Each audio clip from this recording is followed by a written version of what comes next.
भगवान विष्णु की संपूर्ण पौराणिक कथा। नोट: यह कथा हिंदू पुराणों और परंपराओं में वर्णित मान्यताओं पर आधारित है।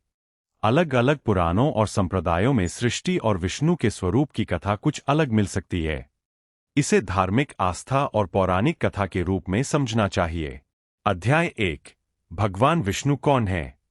बहुत प्राचीन समय की कल्पना कीजिए, जब न पृथ्वी थी, न सूर्य, न चंद्रमा, न मनुष्य, न पेड़ पौधे और न ही वह संसार जिसे हम आज देखते हैं। चारों ओर केवल अनंत अंधकार और अनंत जल की कल्पना की जाती है। इसी अनंत अवस्था में भगवान विष्णु का वर्णन मिलता है। वे क्षीर सागर में अनंत शेषनाग पर शयन करते हुए दिखाई देते हैं। उनके शरीर का रंग मेघ के समान श्याम बताया जाता है। उनके 4 हाथों में शंख, चक्र, गदा और कमल होते हैं। उनके साथ देवी लक्ष्मी विराजमान रहती है। लेकिन यहां सबसे बड़ा प्रश्न आता है, जब संसार बना ही नहीं था, तो विष्णु को किसने बनाया? हिंदू दर्शन की अनेक वैष्णव परंपराओं में उत्तर है, विष्णु को किसी ने नहीं बनाया। वे अनादि है, अर्थात उनका कोई आरंभ नहीं माना जाता। जैसे हम पूछते हैं कि समय की शुरुआत से पहले क्या था, वैसे ही पौराणिक दर्शन में विष्णु को उस परम सत्ता का स्वरूप माना जाता है जो सृष्टि के बनने और समाप्त होने से परे है। अध्याय 2। विष्णु को किसने बनाया? यह प्रश्न बहुत महत्वपूर्ण है। पुराणों में सृष्टि के बारे में अलग अलग कथाएं हैं। विशेषकर विष्णु पुराण, भागवत पुराण और अन्य ग्रंथों में विष्णु की महिमा अलग अलग रूपों में बताई गई है। वैष्णव परंपरा में भगवान विष्णु या नारायण को परम पुरुष माना जाता है।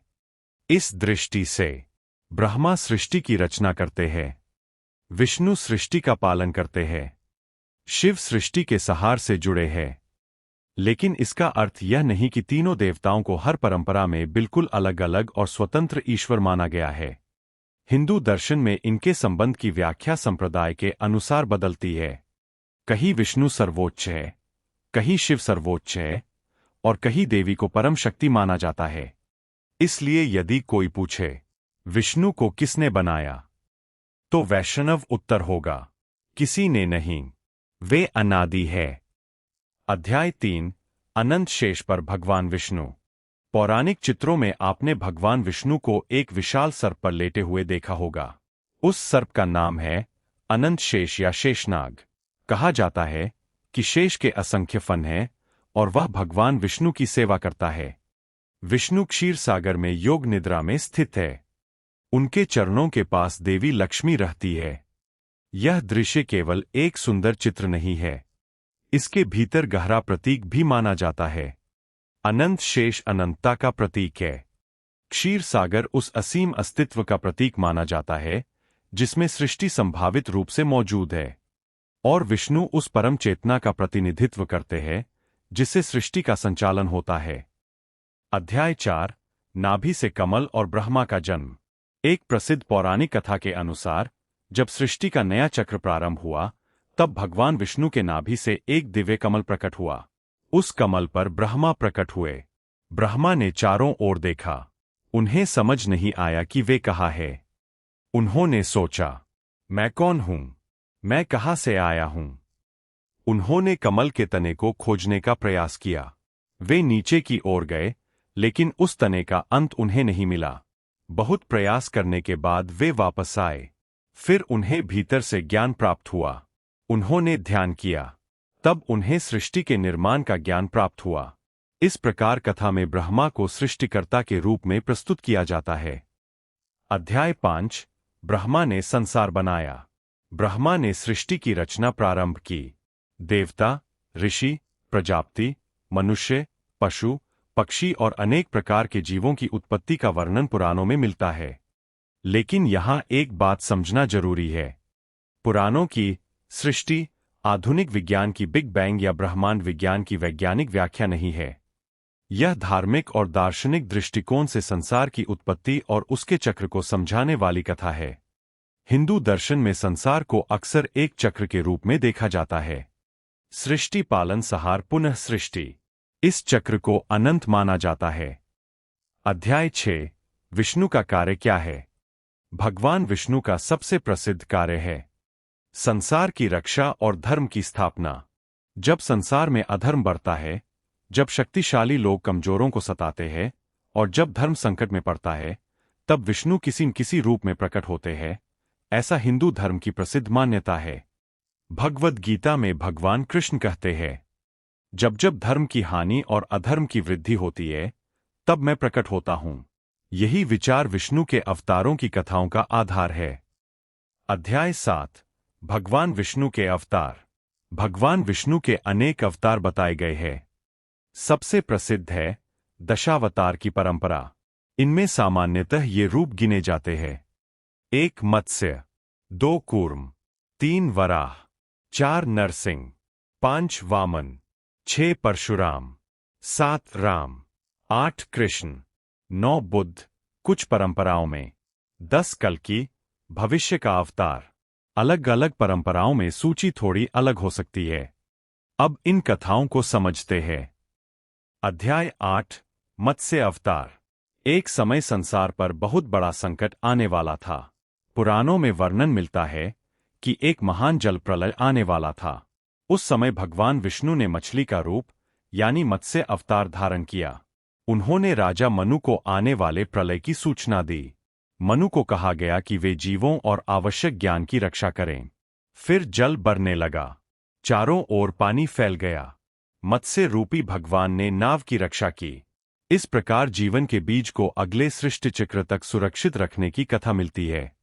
इस कहानी का संदेश है, प्रलय के बीच भी जीवन और ज्ञान की रक्षा करनी चाहिए।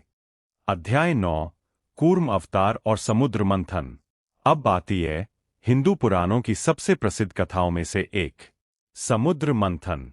देवता कमजोर हो गए थे, असुर शक्तिशाली हो रहे थे। देवताओं ने भगवान विष्णु से सहायता मांगी। विष्णु ने उन्हें एक उपाय बताया। देवताओं और असुरों को मिलकर क्षीर सागर का मंथन करना था। मंदराचल पर्वत को मथनी बनाया गया, लेकिन समस्या यह थी कि पर्वत समुद्र में डूबने लगा। तब भगवान विष्णु ने कछुए का रूप धारण किया। इसे कूर्म अवतार कहा गया। उन्होंने अपनी पीठ पर मंदराचल पर्वत को संभाल लिया। वासुकी नाग को रस्सी बनाया गया। देवता एक ओर और असुर दूसरी ओर खड़े हुए। मंथन शुरू हुआ। समुद्र से एक के बाद एक अद्भुत वस्तुएं निकलने लगीं। उनमें से एक थी देवी लक्ष्मी। लक्ष्मी ने भगवान विष्णु को अपना पति चुना। इसी कथा के कारण विष्णु और लक्ष्मी का संबंध हिंदू धर्म में अत्यंत महत्वपूर्ण माना जाता है। अध्याय 10। समुद्र से निकला विष। समुद्र मंथन के दौरान केवल अमृत ही नहीं निकला, एक भयंकर विष भी निकला। उस विष से संसार नष्ट होने का खतरा पैदा हो गया। तब भगवान शिव ने उस विष को अपने कंठ में धारण कर लिया। इसी कारण उन्हें नीलकंठ कहा जाता है। यह कथा एक महत्वपूर्ण बात बताती है। देवताओं की कथाओं में विष्णु, शिव, ब्रह्मा और देवी शक्तियों के बीच अलग अलग भूमिकाएं होते हुए भी वे अक्सर एक दूसरे से जुड़े दिखाई देते हैं। अध्याय 11। अमृत और मोहिनी। समुद्र मंथन के बाद अमृत निकला। देवता और असुर दोनों अमृत प्राप्त करना चाहते थे। तब भगवान विष्णु ने मोहिनी का रूप धारण किया। मोहिनी अत्यंत सुंदर रूप में प्रकट हुईं। असुर उनके रूप से मोहित हो गए। मोहिनी ने उनसे कहा कि वह अमृत बांटेंगी। असुर सहमत हो गए। मोहिनी ने अमृत देवताओं को दे दिया। एक असुर ने देवता का रूप बनाकर अमृत पीने का प्रयास किया। उसका नाम राहु बताया जाता है। सूर्य और चंद्रमा ने उसे पहचान लिया। विष्णु ने सुदर्शन चक्र से उसका सिर अलग कर दिया, लेकिन अमृत उसके गले तक पहुंच चुका था। इसलिए कथा में राहु और केतु का जन्म बताया जाता है। अध्याय 12। वराह अवतार। एक समय पृथ्वी गहरे जल में डूब गई। असुर हिरण्याक्ष ने पृथ्वी को समुद्र में छिपा दिया, ऐसा पुराणों में वर्णन मिलता है। तब भगवान विष्णु ने वराह अर्थात जंगली सुअर का विशाल रूप धारण किया। उन्होंने समुद्र में प्रवेश किया। उन्होंने पृथ्वी को अपने दांतों पर उठाया। फिर हिरण्याक्ष से युद्ध किया। बहुत भयंकर युद्ध हुआ। अंततः भगवान विष्णु ने हिरण्याक्ष का वध किया और पृथ्वी को फिर से स्थापित किया। इस कथा में वराह पृथ्वी की रक्षा करने वाले रूप के रूप में पूजे जाते हैं। अध्याय 13। नरसिंह अवतार। अब आती है भगवान विष्णु की सबसे अद्भुत कथा। एक असुर था, हिरण्यकशिपु। उसने कठोर तपस्या की। ब्रह्मा उससे प्रसन्न हुए। हिरण्यकशिपु ने ऐसा वर मांगा जिससे उसे मारना लगभग असंभव हो जाए। कथा के अनुसार उसने ऐसी शर्तें चाही कि वह न मनुष्य से मरे, न पशु से, न दिन में, न रात में, न घर के अंदर, न बाहर, न जमीन पर, न आकाश में। उसे लगा कि अब वह अमर हो गया। वह अत्याचारी बन गया। लेकिन उसका अपना पुत्र प्रहलाद भगवान विष्णु का भक्त था। हिरण्यकशिपु ने प्रहलाद को विष्णु की भक्ति छोड़ने को कहा। प्रहलाद ने मना कर दिया। हिरण्यकशिपु ने उसे मारने के अनेक प्रयास किए, लेकिन हर बार प्रहलाद बच गया। अंततः हिरण्यकशिपु ने क्रोध में पूछा, कहाँ है तुम्हारा विष्णु? प्रहलाद ने कहा, भगवान हर जगह है। हिरण्यकशिपु ने महल के एक स्तंभ की ओर संकेत किया। उसने पूछा, क्या इसमें भी है? प्रहलाद ने कहा, हाँ। तभी स्तंभ फट गया। उसमें से भगवान विष्णु नरसिंह रूप में प्रकट हुए, आधा मनुष्य और आधा सिंह। उन्होंने हिरण्यकशिपु को महल की चौखट पर न दिन न रात के समय अपनी गोद पर रखकर अपने नाखूनों से मार डाला। इस तरह ब्रह्मा के वरदान की सभी शर्तों के बीच से रास्ता निकल गया और प्रहलाद की भक्ति की विजय हुई। अध्याय 14 वामन अवतार। अब कथा आती है एक महान असुर राजा की। राजा बलि। राजा बलि शक्तिशाली था और उसने तीनों लोकों पर अपना प्रभाव स्थापित कर लिया था। वह दानी भी था। भगवान विष्णु ने उसकी परीक्षा लेने के लिए एक छोटे से ब्राह्मण बालक का रूप धारण किया। इस रूप को वामन कहा गया। वामन राजा बलि के पास पहुंचे और बोले, मुझे केवल 3 पग भूमि चाहिए। बलि ने कहा, बस इतनी सी भूमि मैं तुम्हें और अधिक दे सकता हूं। लेकिन वामन ने 3 पग ही मांगे। बलि ने वचन दे दिया। तभी वामन का रूप विशाल होने लगा। पहले कदम में उन्होंने पृथ्वी नाप ली, दूसरे कदम में आकाश नाप लिया। अब तीसरा कदम रखने के लिए स्थान नहीं बचा। बलि ने अपना सिर झुका दिया, कहा, तीसरा कदम मेरे सिर पर रख दीजिए। वामन ने उसका सिर स्वीकार किया। इस कथा में बलि की दानशीलता और विष्णु की लीला दोनों दिखाई देती है। अध्याय 15 परशुराम। भगवान विष्णु का अगला प्रसिद्ध अवतार है परशुराम।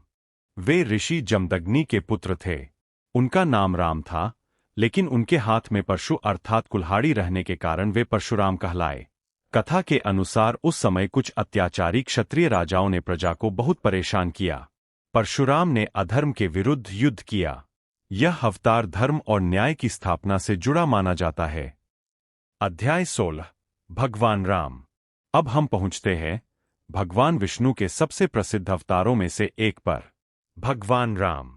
राम की कथा मुख्य रूप से रामायण में मिलती है। अयोध्या के राजा दशरथ के घर राम का जन्म हुआ।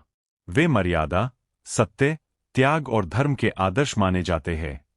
उनके 3 प्रमुख भाई थे, भरत, लक्ष्मण और शत्रुघ्न। राम का विवाह सीता से हुआ, लेकिन राजमहल की परिस्थितियां बदल गईं। राम को 14 वर्ष का वनवास मिला। सीता और लक्ष्मण भी उनके साथ वन चले गए। अध्याय 17 सीता हरण। वन में राम, सीता और लक्ष्मण रहते थे। एक दिन राक्षस राजा रावण ने छल से सीता का हरण कर लिया। राम सीता की खोज में निकल पड़े। उनकी मुलाकात हनुमान और सुग्रीव से हुई। हनुमान भगवान राम के महान भक्त बने। हनुमान समुद्र पार करके लंका पहुंचे। उन्होंने सीता को खोज लिया।